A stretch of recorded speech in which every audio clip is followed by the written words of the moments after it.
Alors, on va faire un grand saut dans l'histoire, et puis des Grecs, eh bien, on va passer à un courant assez fécond qui va se développer au XVIe et XVIIe siècle, que les auteurs classiques par la suite vont appeler le courant mercantiliste, donc représenté par trois penseurs français, bien qu'il y ait eu des penseurs britanniques dans ce courant.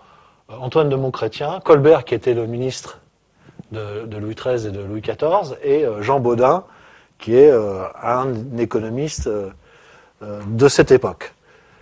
Donc un courant essentiellement français. Alors, ces mercantilistes ont une analyse intéressante de l'économie politique. Ils pensent en effet que la richesse provient, pour l'essentiel, du commerce. Donc la source de la richesse des nations, elle n'est pas dans la production, elle est dans le fait de commercer, et particulièrement de commercer avec l'étranger. Alors, leur raisonnement est très particulier. Il faut développer les exportations vis-à-vis de l'étranger. L'État doit développer, par exemple, sécuriser les routes commerciales pour que les bateaux puissent acheminer beaucoup de marchandises à l'étranger. Mais en contrepartie, l'État doit aussi fixer des droits de douane très importants pour limiter les importations. Donc les mercantilistes, ce sont des demi-libre-échangistes. Ils sont libre-échangistes du point de vue de la nation, mais ils sont protectionnistes du point de vue des autres. D'accord ? Ce qui, évidemment, si on généralise à l'ensemble des nations, aboutit à la disparition totale du commerce international, puisque tout le monde veut vendre aux autres, mais personne ne veut acheter aux autres. Donc finalement, il n'y a pas d'échange. Hein ? Donc c'est cette idée, c'est le commerce, et particulièrement le commerce international, les exportations, qui vont enrichir la nation. Autre grande idée, ces auteurs vont montrer que, alors à juste titre, ou ça a été décrié depuis, mais ils vont essayer de montrer qu'il existe des lois économiques intangibles. Hein, et notamment, ils vont mettre en évidence la première loi économique relative à la monnaie, qui est un ancêtre de ce qu'on appellera, et ce qu'on développera nous plus tard dans le cours, la théorie quantitative de la monnaie. Il essaye de montrer que le niveau des prix est corrélé à la quantité de monnaie disponible dans un pays. Autrement dit, plus la quantité de monnaie augmente, et plus les prix augmentent. Donc ça, c'est une loi économique qui met en rapport la proportion d'augmentation des prix par rapport à la proportion d'augmentation de la monnaie. C'est Jean Bodin qui trouve cette loi économique, et ça part d'une observation. Jean Bodin remarque qu'il y a un afflux d'or et d'argent en provenance du Nouveau Monde, puisque depuis 1492, les Amériques sont découvertes, hein, et donc les Espagnols et les Portugais vont importer en Europe une grande quantité d'or et d'argent qui vont piller aux populations locales d'ailleurs, ou qui vont exploiter directement dans les mines. Et donc on s'aperçoit qu'en Europe, il y a une grande quantité d'argent, au sens le métal, et d'or qui circule. Et on s'aperçoit aussi, parallèlement, qu'il y a une très forte inflation, une très forte augmentation des prix. Donc ça, c'est une des premières lois économiques pondues par un économiste.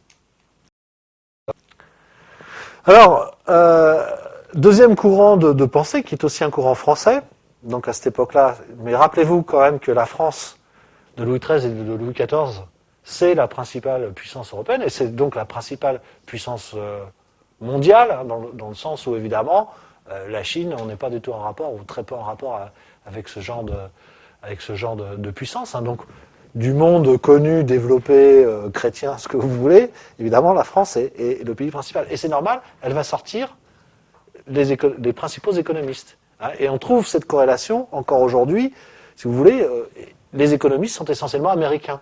Pourquoi sont-ils américains ? Puisque la puissance économique, hégémonique, dominante depuis maintenant 60 ans, eh bien, ce sont les États-Unis d'Amérique. Hein, et on peut remarquer d'ailleurs, pour fermer la parenthèse, qu'à un moment où on parle de crise importante aux États-Unis dans les années 80, on parlait de déclin de l'Empire américain dans les années 80, eh bien, on s'aperçoit qu'il y a une autre école d'économistes qui va tout d'un coup apparaître et qui va être très influente, sont les économistes japonais. Et ça va durer 10 ans, le temps que le Japon retombe dans la crise depuis 1992.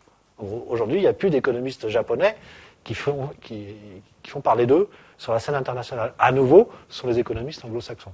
Ça veut dire quoi? Ça veut dire que ce sont les économies dominantes qui génèrent les pensées économiques dominantes. C'est aussi simple que ça. Eh bien, à cette époque-là, c'était la splendeur de la France et du roi Soleil. Et donc, les économistes étaient volontiers français. Alors, ces physiocrates, 18e siècle, François Quesnay, c'est un économiste qui est important parce qu'il a révolutionné en fait ce que l'on savait sur l'économie politique. Il vit à son époque, François Quesnay, donc on peut pas lui reprocher ça, et la France est essentiellement agricole. Donc pour lui, il va avoir une analyse de l'activité économique très particulière, qui colle à son époque, de dire, voilà, la richesse est toujours d'origine agricole. C'est-à-dire que ce qui produit à chaque fois plus de richesse qu'il n'a coûté pour engager la culture, c'est ce domaine agricole. Hein, vous avez, avec un sac de grains de blé, évidemment, vous avez ensuite plusieurs tonnes de récolte de blé. Hein, donc cette multiplication, si vous voulez, entre l'intrant qui est la matière première et le produit fini, eh bien, c'est quand même quelque chose d'assez particulier au domaine agricole. Donc, il dit que la richesse est toujours d'origine agricole, et il va montrer que cette richesse, elle va permettre, donc l'agriculture produit un surplus, et ce surplus, c'est ce qui va permettre aux autres, aux artisans, aux commerçants et aux oisifs, aux aristocrates, de vivre. C'est parce que l'agriculture est producteur de richesse qu'on va pouvoir payer des outils, qu'il va pouvoir y avoir des commerçants, et qu'on va pouvoir assurer le train de vie festif de l'aristocratie. Donc, les autres, ce sont les improductifs. Il y a les agriculteurs, dans la vision de François Quesnay, et il y a les improductifs, et c'est la richesse qui provient de l'agriculture qui va circuler chez les improductifs, et qui va revenir à l'agriculture, puisque tous les improductifs mangent. Et donc, ce raisonnement, en termes de circuit économique, est un raisonnement extrêmement moderne, puisqu'il faudra attendre Keynes pour qu'il soit réhabilité par les économistes. Hein, donc déjà, François Quesnay, 3 siècles avant Keynes, eh bien, développe ce raisonnement économique en termes de circuit. Donc, les autres activités, hormis l'activité agricole, sont considérées comme improductives.